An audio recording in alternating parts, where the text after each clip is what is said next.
It was so instructive. Night before last, I went, sat down in front of my computer, and I watched all of Jon Stewart and Colbert's coverage of the government show. All of them. And Stewart's especially. So insightful, so superior to anything that I have read in any newspaper, seen on any broadcast network. And this gets to what we do as journalists. Why it would take Jon Stewart to show us what we need to do. Just to say, I'm going to talk about this a bit tonight because it's the first thing I learned at the Washington Star. Our job is to pursue the best obtainable version of the truth. It's a simple phrase.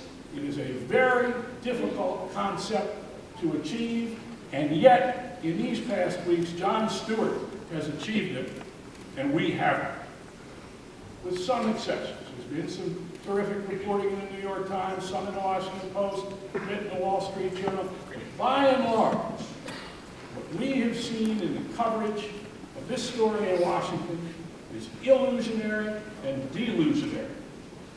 As I said, when I went to work at the Star, the approach that I was taught about reporting was simple.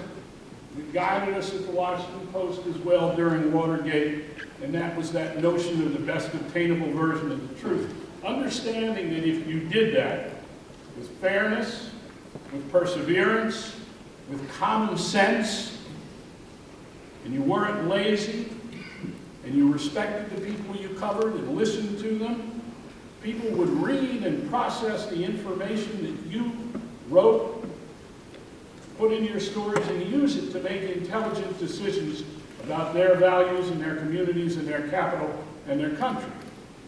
Today, I would say that the opposite is too often the case. It's not just because of the likes of faux news on Fox, or the liberal expectations of interpretation on so much of MSNBC, or the excesses of talk radio, or the Murdoch press, but rather increasingly, we live in an age when people reading the web, reading newspapers, and watching television news, in quotes, are not looking for the best obtainable version of the truth or anything approaching it. They are looking increasingly for ideological and partisan ammunition to reinforce what they already believe and think they know, and real existing facts become unimportant, and the partisan or the ideological cocoon becomes the unit through which information is evaluated. If there is anything, it seems to me, that journalists of your generation are going to have to do, it is to break through this cultural reality that our journalism is increasingly becoming a reflection of this ideological warfare between different approaches to culture, to politics, to society. At the same time, we need to get back to this very basic idea of the best obtainable version of the truth.